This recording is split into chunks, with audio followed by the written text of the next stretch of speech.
Good evening, everyone. Welcome to the David C. Hardesty Jr. Festival of Ideas at West Virginia University. Tonight's event is co-sponsored by the Nath Lecture Series and the WVU Honors College. For more than a decade, the Festival of Ideas has enriched students' education and broadened their thinking on the day's most important issues. As a WVU student leader in the 1960s, David Hardesty organized the first Festival of Ideas.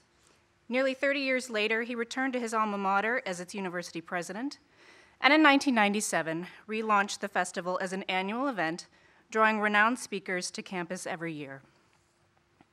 Festival speakers come to our campus from around the world, from diverse backgrounds, and right in our own backyard, featuring some of our nation's most brilliant thinkers. Tonight, we welcome Emeritus Professor Jack Bowman, the Jackson and Kelly Professor of Law at the WVU College of Law. Following Professor Bowman's lecture, he will take questions from the audience. At that time, we ask you to come forward to one of the two microphones we have in the front of the room. Our event tonight is being webcast live at webcast.wvu.edu, and the recording will be posted for future viewing on YouTube following the event within about a week to 2 weeks. During this event, we encourage you to share your thoughts via Twitter using the hashtag WVUideas. I'd now like to introduce Dr. Keith Garbett, Dean of the Honors College, to make a brief presentation. Thank you.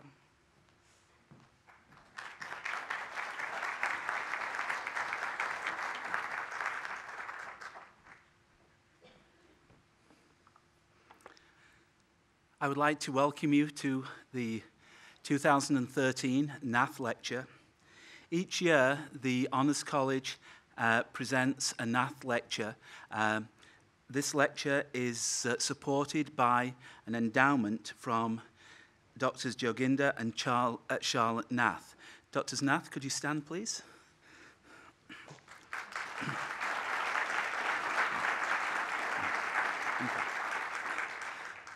The Nath Lecture Series and the Nath Outstanding Seniors Prize has now been in effect for many years, and for this the Honors College is very grateful.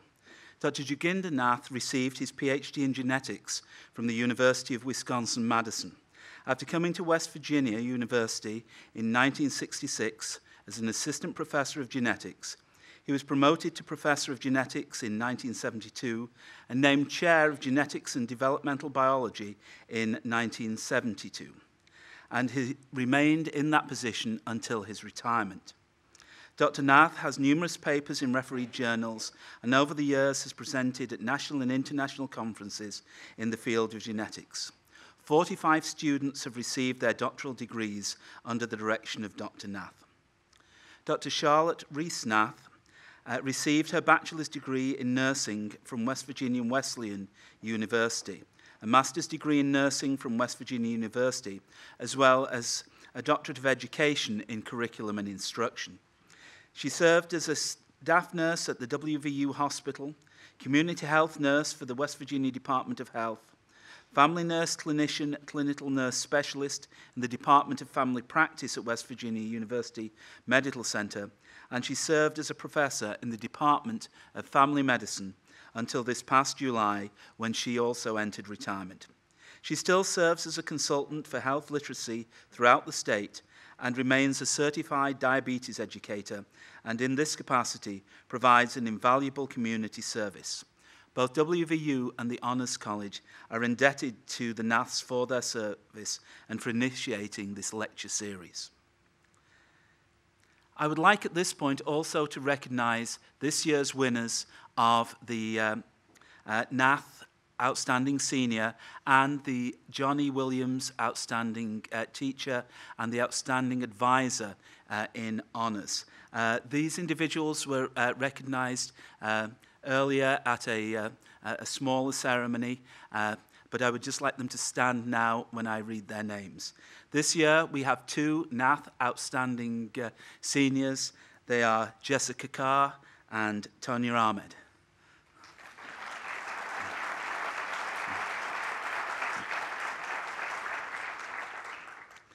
This year's John E. Williams Outstanding Teacher in Honors is Dr. Melissa Morris. Dr. Morris.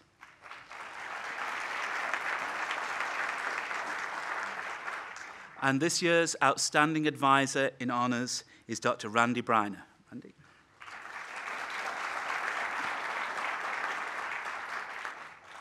It is now my pleasure to introduce Dean Joyce McConnell, the William J. Mailer, Jr. Dean, and the Thomas R. Goodwin Professor of Law, who will introduce tonight's speaker. Joyce.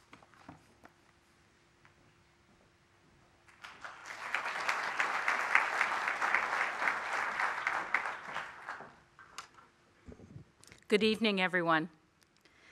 I am honored to introduce the person whom I know as the little man with the white hair doing God's work. Tonight, we have the privilege of hearing from this man who could have been a preacher, but who became a professor instead. We are very fortunate he chose to become a professor, because tonight, he'll share his wisdom with us. His name is Forrest Jackson, or as we love to call him, Jack Bowman, or the little white-haired man doing God's work. Jack is the Jackson Kelly Professor of Law, Emeritus at West Virginia University College of Law. He's a native West Virginian and a graduate of West Virginia University, where he served as president of the student body in 1959 and 1960, and as summit of Mountain in 1960-1961. He retired in 2002. I begged him to stay, after serving as a professor of law at WVU for 23 years. During his tenure there, he was named Professor of the Year by 7 graduating classes. He also was named university-wide Professor of the Year in 1998, and in 1988 was named Professor of the Year for all of higher education in West Virginia by the Faculty Merit Foundation of West Virginia. Professor Bowman is a fellow of the American Bar Foundation, an honor which is bestowed upon only 1/3 of 1% of America's lawyers, and is the only 3-time recipient of the Certificate of Merit, the highest award which the West Virginia State Bar can bestow on any one of its members. In 1995, the American Bar Association and the American Law Institute bestowed on him the Harrison Tweed Award for outstanding contributions to continuing legal education in America. And as one of our alums who's in the audience today said, she wouldn't miss an opportunity to hear Jack. I'm so pleased that he is here with us to share his wisdom about Lincoln. I want to tell you a little bit more about him as an alumnus. He was inducted in WVU's Order of Vandalia, and in 2011, he was named WVU's Outstanding Alumnus. He's also a former president of the West Virginia Bar Association and is a past chair of the Salvation Army's Evangeline Booth College in Atlanta, Georgia. A former captain in the United States Army, he's especially interested in the American Civil War, having ancestors who served on both sides of that struggle. As a lawyer and student of the life of Abraham Lincoln, he has long been interested in the legal questions that surrounded Lincoln's issuance of the Emancipation Proclamation and his signing of the bill creating the state of West Virginia. Professor Bowman's topic for the Festival of Ideas presentation will be The Political Genius of Abraham Lincoln, Emancipation and West Virginia Statehood. Please join me in welcoming Professor Bowman to the stage.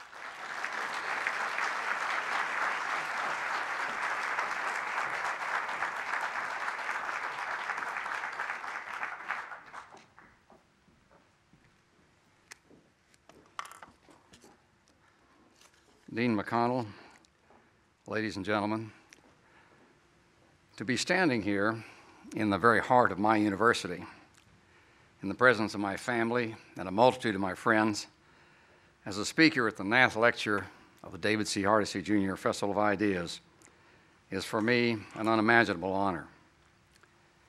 And this honor is intensified by the fact that I have the opportunity to talk with you about Abraham Lincoln.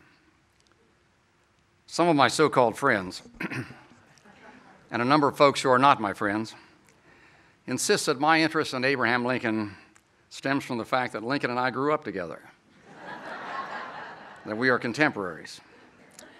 Well, I'm old, but I'm not that old. Yet, in a sense, I did grow up with Lincoln. In all candor, I cannot recall a time in my life when I was not fascinated with this most American of all our presidents. So to be able to talk with you tonight about Lincoln just doubles the honor. Now, we all know that before Lincoln became president of the United States, he had risen from abject poverty in a frontier log cabin to become a highly successful Illinois lawyer. As such, he possessed those attributes one usually attaches to the term successful lawyer. He was bright, hardworking, dedicated to his causes and his clients. And although he was almost totally self-educated, he was knowledgeable of the classics and of Anglo-American legal theory and precedent. He was thoroughly familiar with the United States Constitution, having cited it again and again, not only in court, but before audiences in the Midwest, in New York, and New England.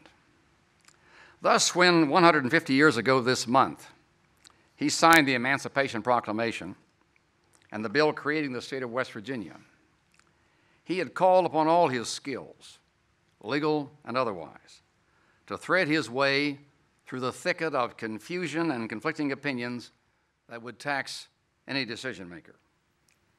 In so doing, he came out at the right place, and he made the right decision on both issues.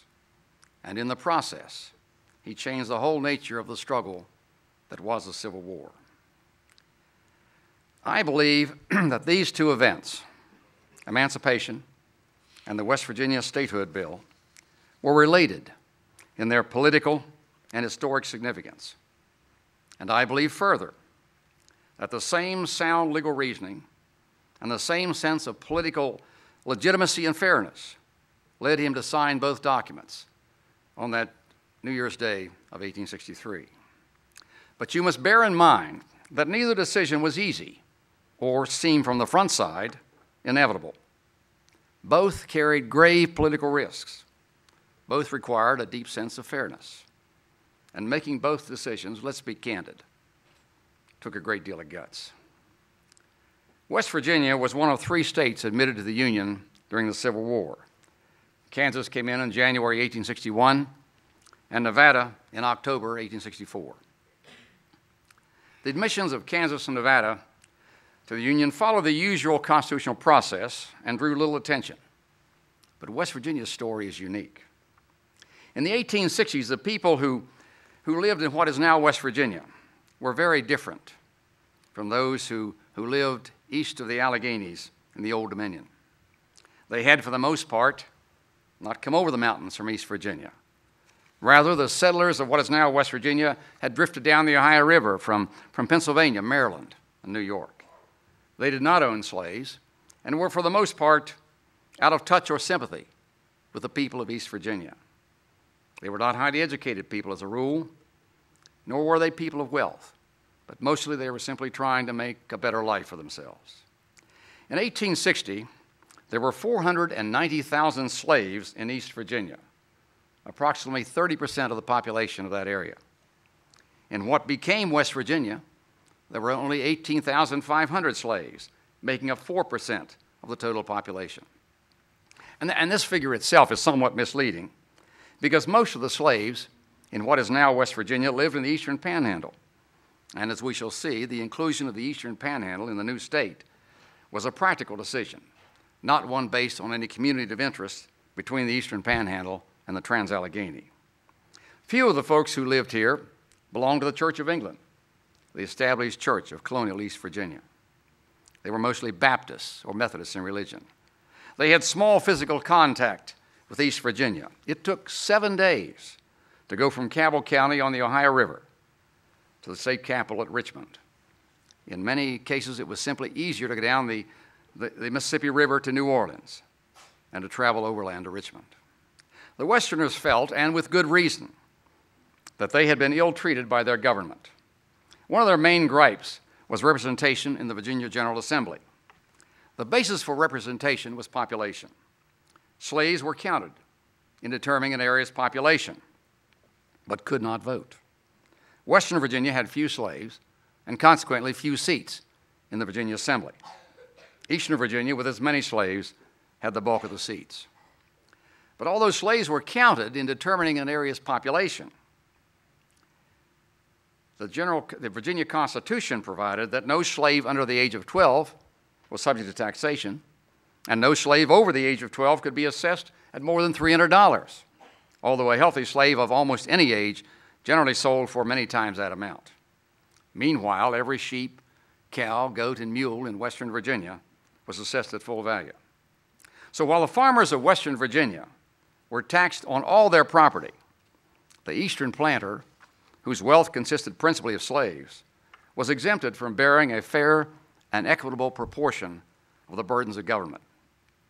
All this time, the people of Western Virginia were discriminated against in internal improvements, what we would today call infrastructure, highways, schools, railways. The College of William and Mary at Williamsburg was created primarily for the education of rectors of the Episcopal Church, the Church of England, the established church of colonial East Virginia. The University of Virginia was created in 1819 for the education of the masses, but was soon taken over by the aristocracy of the South. And the Virginia Military Institute was patronized almost exclusively by the more wealthy families. All of these were state-supported schools. In the 1850s, the state of Virginia borrowed $50 million for improvements, roads, institutions, canals, railways. The only money from this bond issue that was spent in what is now West Virginia, was $25,000 to build a lunatic asylum at Weston, west of the Alleghenies. You might call that adding insult to injury. But the people of Western Virginia were forced to grin and bear it, for there was very little they could do. The United States Constitution prohibited, as it still does, the creation of one state out of another without the consent of the mother state. The Civil War changed all that. Now you must remember that when South Carolina seceded from the Union on December 20th, 1860, and was joined by 6 other states in forming the Southern Confederacy, it was by no means certain Virginia would join them. Taking a sort of wait-and-see attitude, Virginia's Governor Lecture called the legislature into session, which passed a bill calling for a convention to consider what to do with respect to remaining in the Union. At first, this convention leaned heavily toward remaining in the Union. But with the outbreak of war at Fort Sumter, the balance of power in the convention started shifting to the secessionists. Then, on April 15th, 3 days after the attack at Fort Sumter, President Lincoln issued a call for the states to provide 75,000 troops to put down the rebellion. At that point, the convention went into a secret session, and on April 17th, by a vote of 88 to 55, adopted an ordinance of secession from the Union. 32 of the 55 votes cast against secession came from what is now West Virginia. The ordinance stated that it would be submitted to a vote of the people on May 23rd, but it was widely assumed that this vote would be a mere formality. After the passage of the ordinance, delegates from the northwest part of Virginia quietly, and in some instances secretly, departed for home. Feelings ran high in those days. One of the votes in favor of secession had been cast by L.S. Hall of Wetzel County. Hall had been sent to Richmond to vote against secession. When he returned to the West after having voted for secession, the local newspaper editorialized, "Judas Iscariot betrayed his master and has never been forgiven since. But in our opinion, if an election were held in Wetzel County tomorrow, Judas would defeat L.S. Hall by over 200 votes." Strong feelings. The anti-secessionist forces in Northwest Virginia began to move immediately. A series of mass meetings popped up on the Trans-Allegheny to protest secession from the Union. On April 17th, the very day the secession ordinance was adopted in Richmond, a meeting solemnly resolved that the people of Monongalia County, without distinction of party, protested the secession of Virginia. 5 days later, a document was adopted unanimously at a mass meeting in Clarksburg, urging the calling of a new convention for May 13th to consist only of delegates representing the people of northwestern Virginia. That same day, April 22nd, about 2,500 people attended a mass meeting in Morgantown, and there was another meeting in Fairmont where a fistfight broke out between the pro- and anti-secessionist groups. Something can never change in Fairmont. Fired up by the mass meetings, the Wheeling Intelligencer, Western Virginia's leading newspaper, issued a call for the convention, which the Clarksburg meeting had called for, to meet in Wheeling on May 13th. What we now know as the first Wheeling Convention met then in a festival atmosphere on May 13, 1861. It was a clear day. A light breeze stirred large national flags on many housetops and on cables stretched across the street. Smaller flags were displayed prominently in windows and doorways. One delegation came to the city with a banner at its head that read, "New Virginia, now or never." Delegates from 26 counties in Western Virginia met in Washington Hall, where John S. Carlisle introduced a resolution proposing the creation of a new state to be called New Virginia. But conservatives, including Waitman T. Willie of Morgantown, thought the proposal was premature. The convention agreed to wait until the vote on the Virginia secession proposal had been announced. If the people of Virginia ratified the secession ordinance, as they were fully expected to do, the counties of northwestern Virginia would choose delegates on June 4th for yet another general convention on June 11th. Sure enough, on May 23rd, Virginians voted in favor of the ordinance of secession by a vote of 126,000 for secession and 20,000 against. In the Trans-Allegheny, approximately 44,000 voted against secession and 4,000 for it. At that same time, there was a great deal of jockeying for military control of Western Virginia. Eastern Virginia, to bolster secessionists west of the Alleghenies, sent a regiment of troops under the command of Colonel George Porterfield to raise troops for the Confederacy. Porterfield advanced to Grafton, railhead of the Trans-Allegheny. Western Virginia's loyalty was very important, if you think about it strategically. If the South had kept Western Virginia in the Confederacy, they could have threatened Ohio and Pennsylvania, and they could have taken control of the Baltimore and Ohio Railroad, the main artery to the west. Benjamin Franklin Kelly, a New Englander, formerly the freight agent for the Baltimore and Ohio Railroad in Wheeling, a man with the appearance and the disposition of a billy goat, was in command of the 1st West Virginia Infantry. Kelly moved out from Wheeling toward Grafton with his regiment. Porterfield retreated 15 miles south to Philippi, and there on June 3, 1861, Kelly and his Union troops attacked Porterfield's Confederate Army in the first land battle of the Civil War. No one was killed, and only 17 were wounded, including Kelly. In fact, Kelly's obituary was printed in the New York Times, but he survived, although his wound did not improve his disposition. Kelly's victory at Philippi gave the Union forces in Northwest Virginia a tremendous boost. Under the terms of the first Wheeling Convention, an election was held for delegates to what came to be known as the Second Wheeling Convention. So at 2 p.m. on June 11, 1861, about 100 delegates attended the Second Wheeling Convention, representing 34 counties. The convention faced a tough choice: support Virginia or support the Union. It chose the Union, and it implemented its choice by a very clever means. It restored the state of Virginia to the Union. The convention adopted a Declaration of Rights, which declared that all Virginia state offices had been vacated because the government of Virginia had decided to unite with the Confederacy. The position of the convention was simply that the ordinance of secession itself was a nullity. A state could not secede from the Union. Therefore, Virginia was still in the Union. But since Virginia's office holders claimed it had left the Union, no government existed in Virginia that was recognized by the Constitution of the United States. Therefore, it was the duty of the loyal people of Virginia to erect a government. So, the Second Wheeling Convention declared that it was now the General Assembly of the Commonwealth of Virginia. It elected a governor, Francis H. Pierpont of Fairmont, 2 senators, and a batch of congressmen.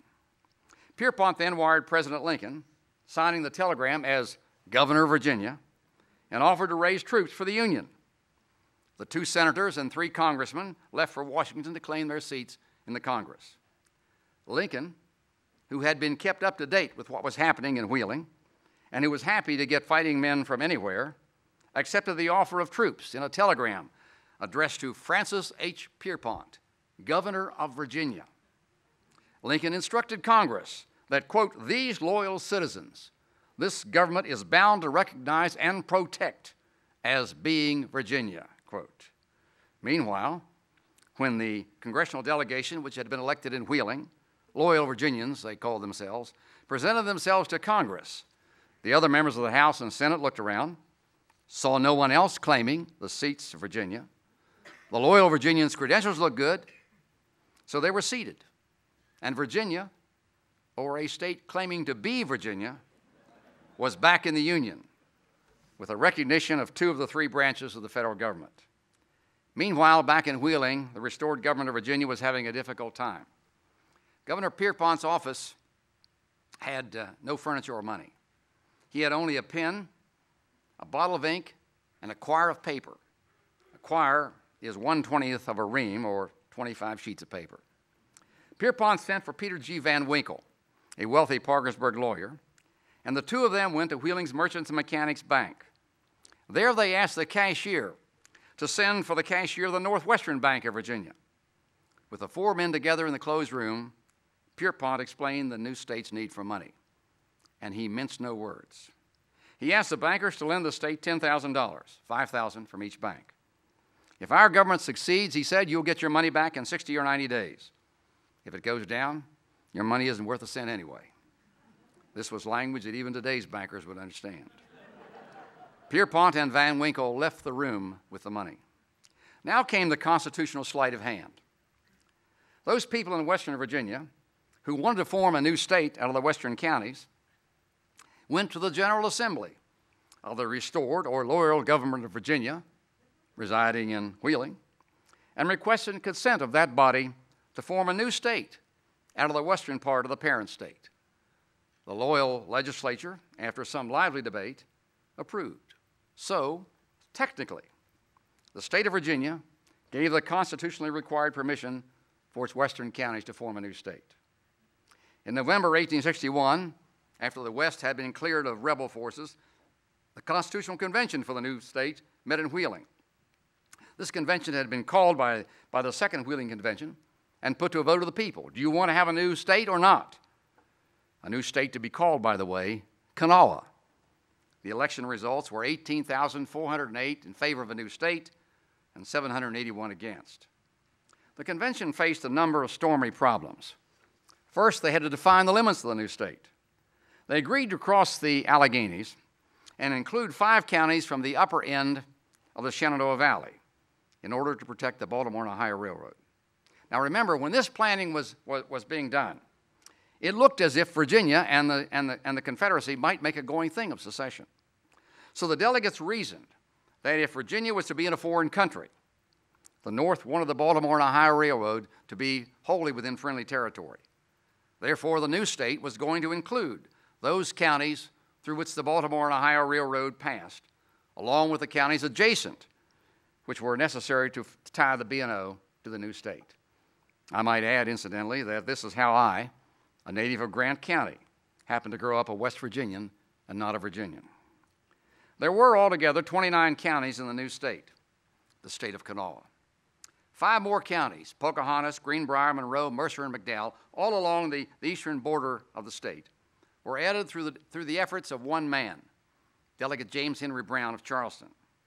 Brown was a Douglas Democrat. He had supported Stephen Douglas for president in 1860, and he wanted more Democrat counties in the new state. In fact, he tried to get the entire Shenandoah Valley included in the new state.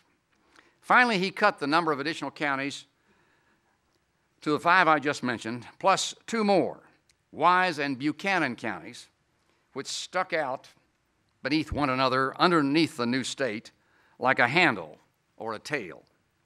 But it was pointed out that the new state already had a northern panhandle, that because of the Baltimore and Ohio Railroad, it would have an eastern panhandle, and a southern panhandle would be too much. Congress would never approve such an oddly shaped state. So Brown eliminated the southern panhandle of Wise and Buchanan counties. Delegate Brown participated in another controversy, that of naming the state. Now remember, the convention had been called to consider the creation of a new state to be named Kanawha.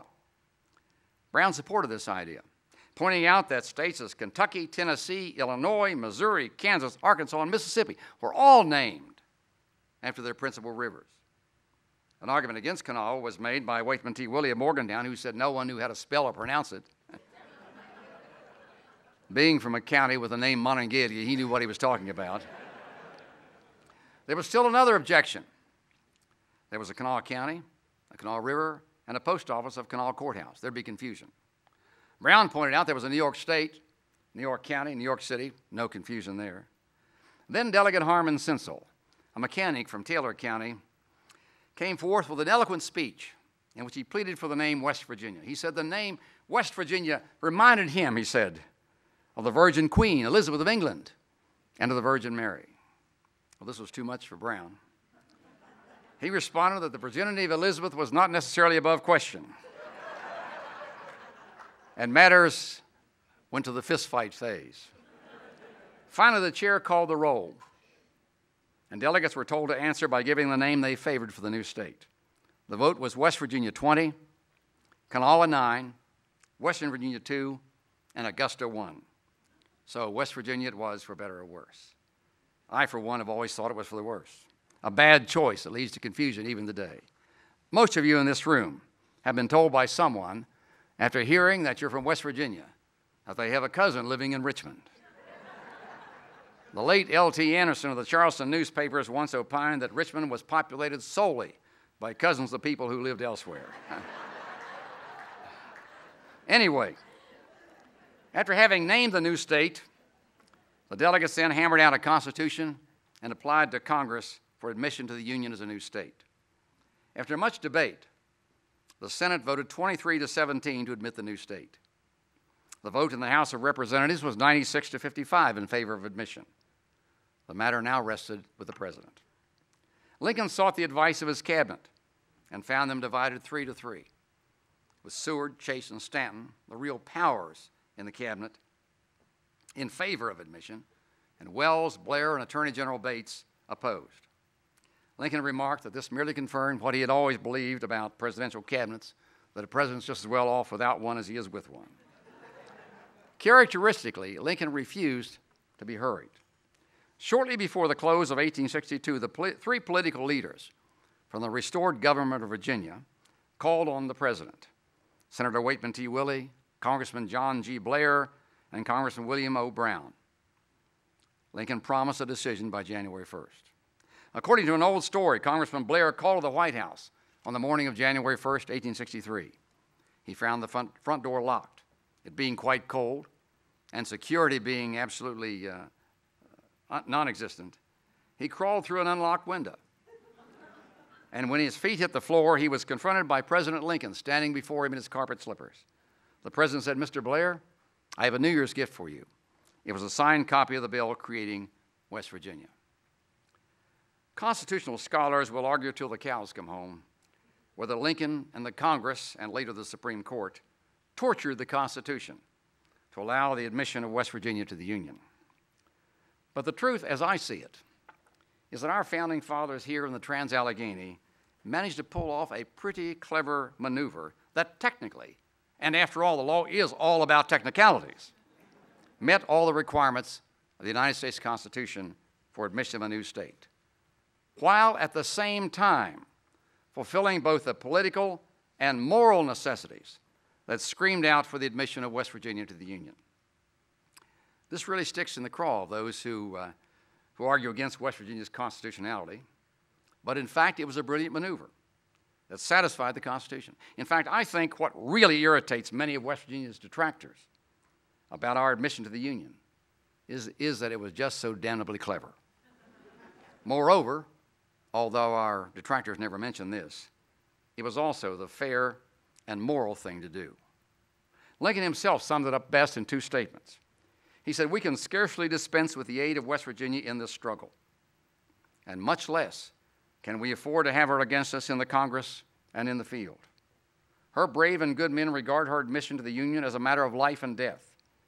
They have been true to the Union under very severe trials. We have acted to justify their hopes, and we cannot fully retain their confidence and cooperation if we seem to break faith with them."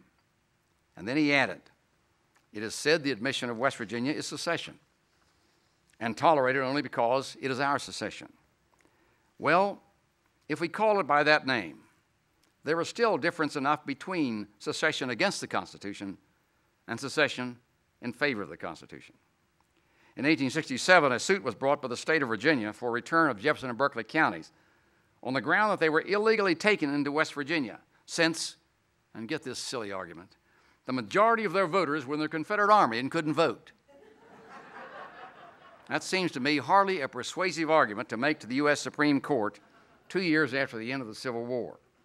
Virginia argued, too, that the counties of Jefferson and Berkeley were not in West Virginia when Lincoln issued his proclamation forming the state.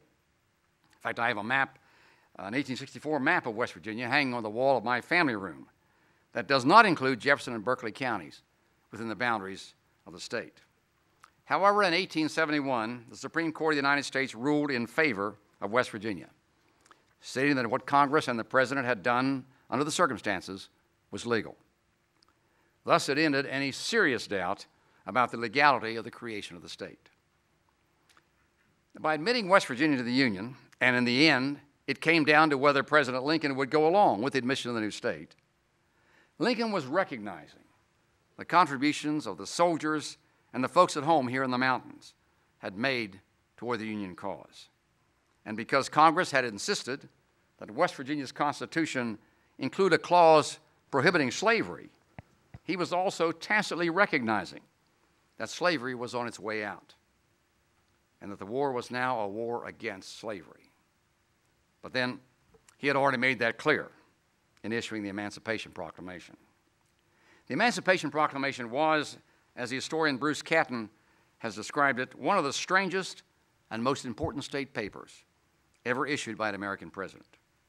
To show you why Catton said that, let me read precisely what the document says about freeing slaves.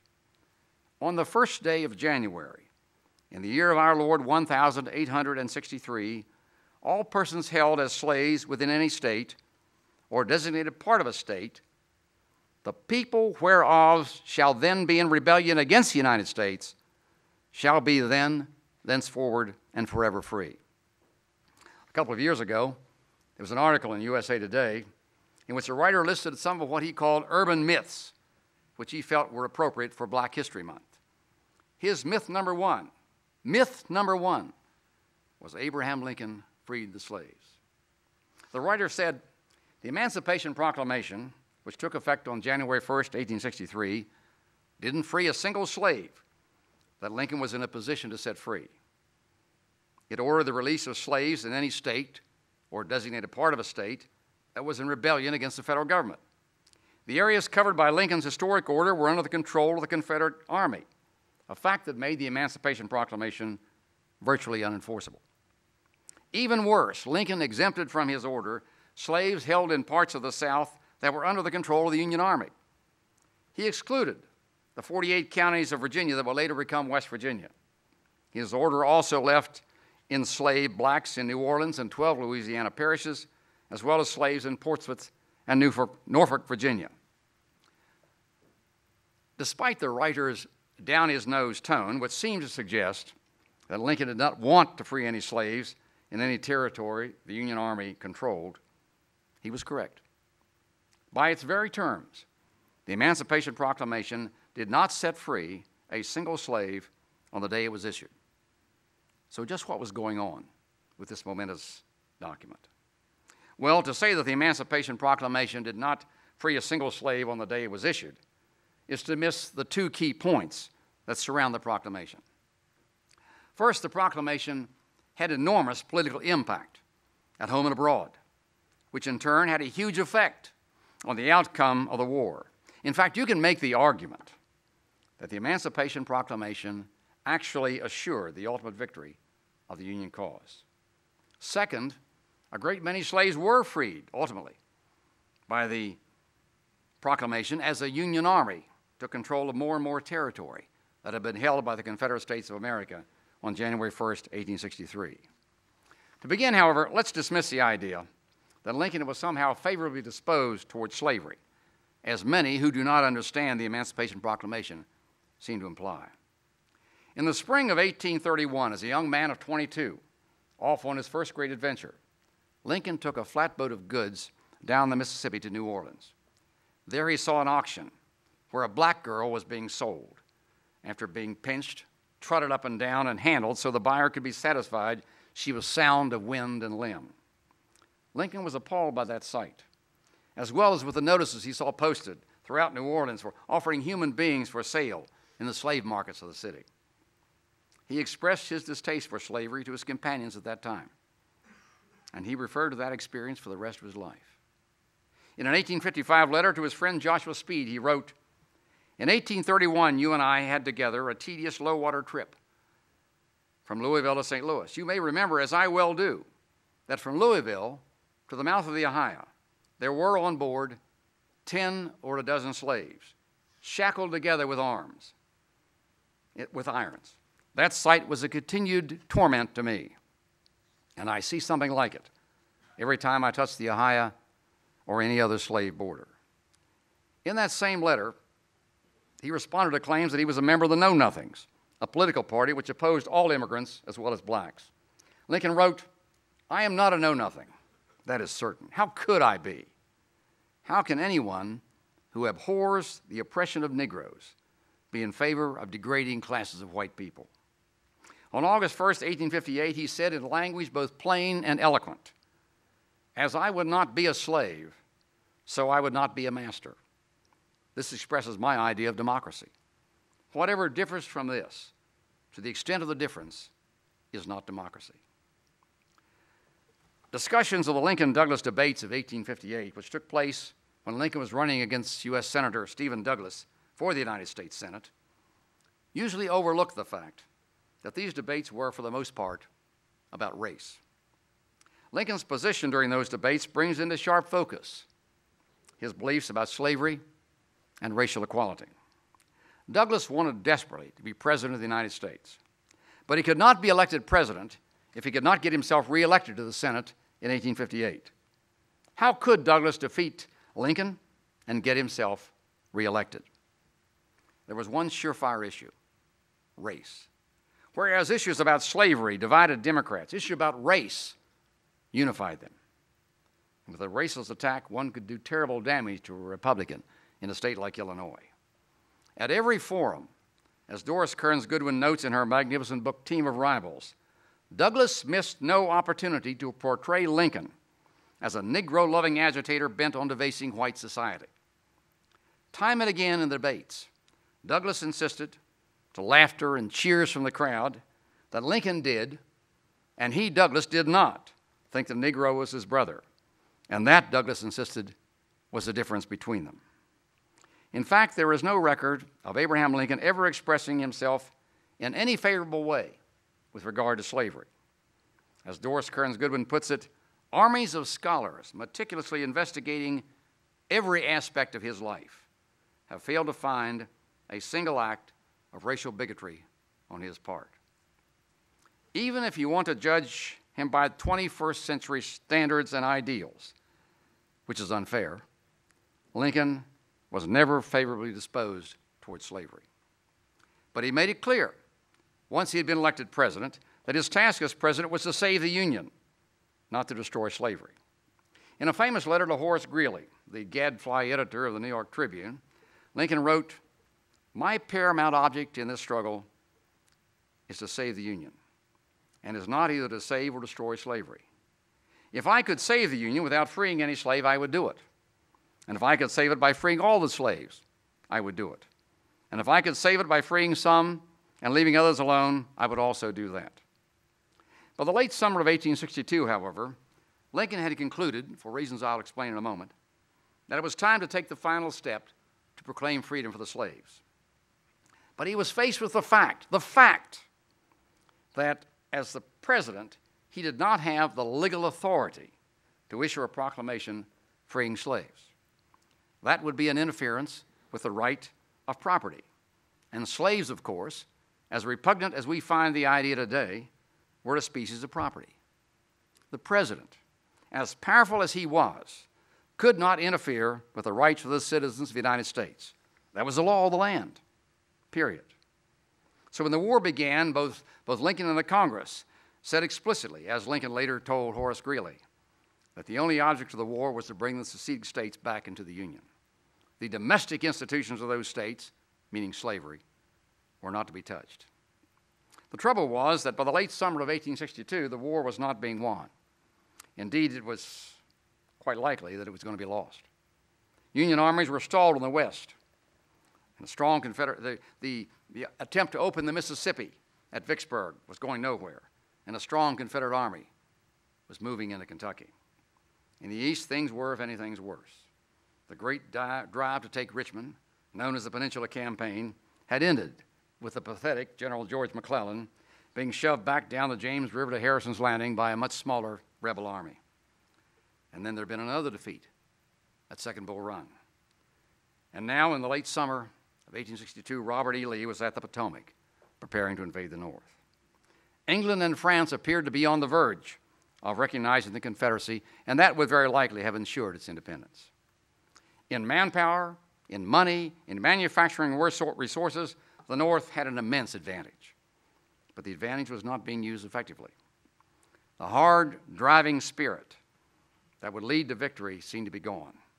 The strong, innocent, patriotic enthusiasm so visible in the early months of the war was no longer in evidence. Facing this situation, Lincoln recognized two facts. First, the strongest and most determined sentiment in favor of going on to victory at any cost was that of the anti-slavery people. Second, such powers as England and France, distressed by the cotton blockade, and not very fond of the upstart United States anyway, could intervene in a war that meant nothing more than an attempt by certain states to gain their independence. But they could not intervene if that meant supporting a fight to continue slavery and opposing a fight to free the slaves. So Lincoln believed he had to make the war a war to destroy slavery. But how could he? Since it was well established as a matter of law that the president could not interfere with the property rights of slave owners. So how did Lincoln manage it? Earlier in 1862, he had read William Whiting's The War Powers of the President. This book led him to a clever solution to what he saw as his constitutional inability to interfere with the property rights of citizens. The war powers of the president, Whiting had pointed out, are almost unlimited.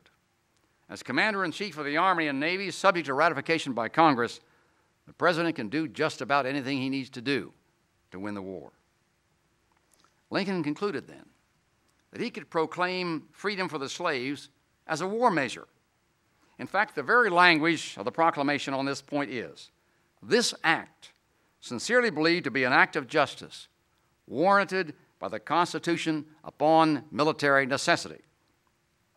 It's this idea of the proclamation as a war measure that accounts for the odd shape that the Emancipation Proclamation took. It proclaimed freedom for the slaves in precisely those areas where the government could not, at that moment, enforce freedom. That is, the Deep South, where the armies of the Union had not yet obtained control. In the border slave states, Kentucky, Missouri, and Maryland, which had remained in the Union, the Emancipation Proclamation specifically had no effect. In states such as Tennessee and Virginia, the proclamation applied only to those areas where there was still rebellion and not to areas that had been pacified. Thus, for example, the Emancipation Proclamation had no effect in what is now West Virginia. To have taken away citizen slaves in those areas would have been to interfere with the right of property. And Those areas not being under Confederate control, the President could not call on his war powers to justify a seizure of private property. But in those states and parts of states where the Confederacy still held control, freeing the slaves, or more properly, promising that they would be free once the Union Army gained control, had enormous impact. The Emancipation Proclamation was, in short, one of the most powerful, important, consequential proclamations any American president ever issued. With this proclamation, he confronted 4 million black slaves, and with however many provisos and qualifications, went on to say that these people would be then, thenceforward, and forever free. The slaves took him very seriously. They did not have access to papers, and most of them couldn't have read them if they had. They were locked away far behind the army. And yet they knew, almost instantaneously, that the President of the United States was saying they were going to be free. As the historian Shelby Foote wrote, they took the proclamation for more than it was, or anyhow for more than it said. The container was greater than the thing contained, and Lincoln became at once what he would remain for them, the man who freed the slaves. From that moment on, slavery was doomed. The proclamation had changed the whole character of the war, and more than any one single thing, it doomed the Confederacy to defeat. The Northern government was now committed to a broader war with deep, mystic overtones. It was fighting for union and for human freedom. And the very nature of the union for which it was fighting would be permanently deepened and enriched. Northerners, who had wondered whether the war was quite worth its terrible cost, heard at last what Bruce Catton once called the faint, haunting echo of democracy's trumpets. And in Europe, the American Civil War had become something which no Western government dared to intervene. No government that had to pay the least attention to the sentiment of its own people could take sides against a government which was trying to destroy slavery. The Emancipation Proclamation had locked the Confederacy in an anachronism which could not survive in the modern world. One other point. The proclamation contained this paragraph. I further declare and make known that such persons of suitable condition, that is, former slaves, will be received into the armed service of the United States to garrison forts, positions, stations, and other places, and to man vessels of all sorts in said service. This meant that former slaves would be taken into the Union Army and Navy, not just as servants, but as soldiers and sailors. Once this had happened, and these men fought for the Union, there could be no turning back.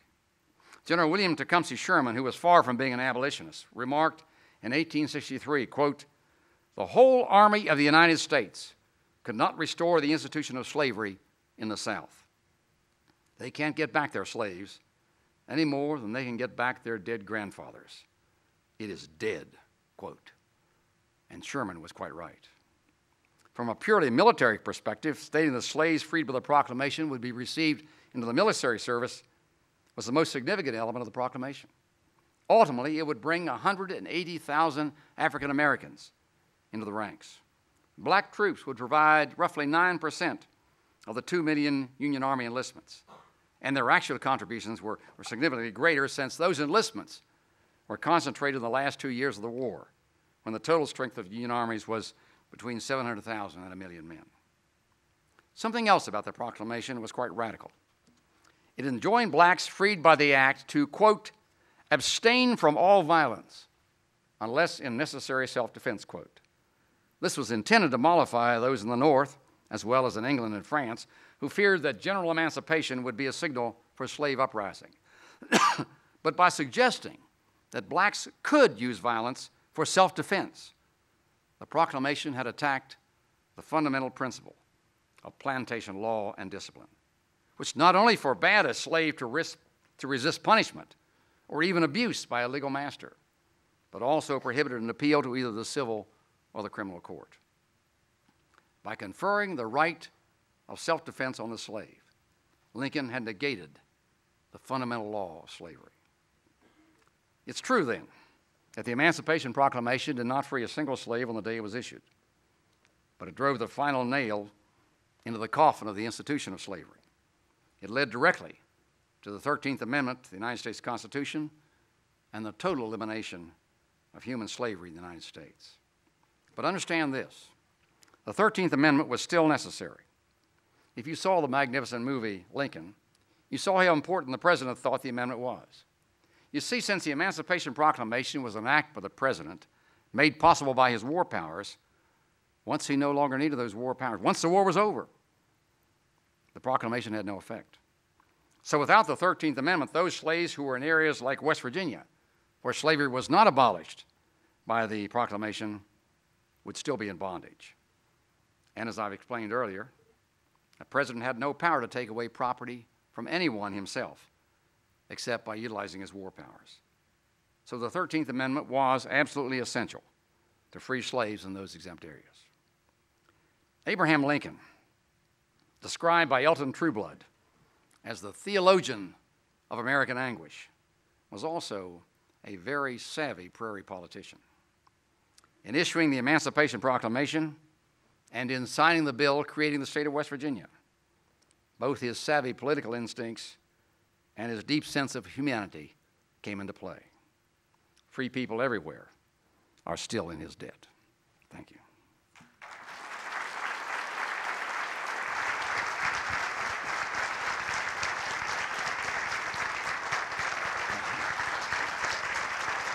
Thank you very much. Thank you.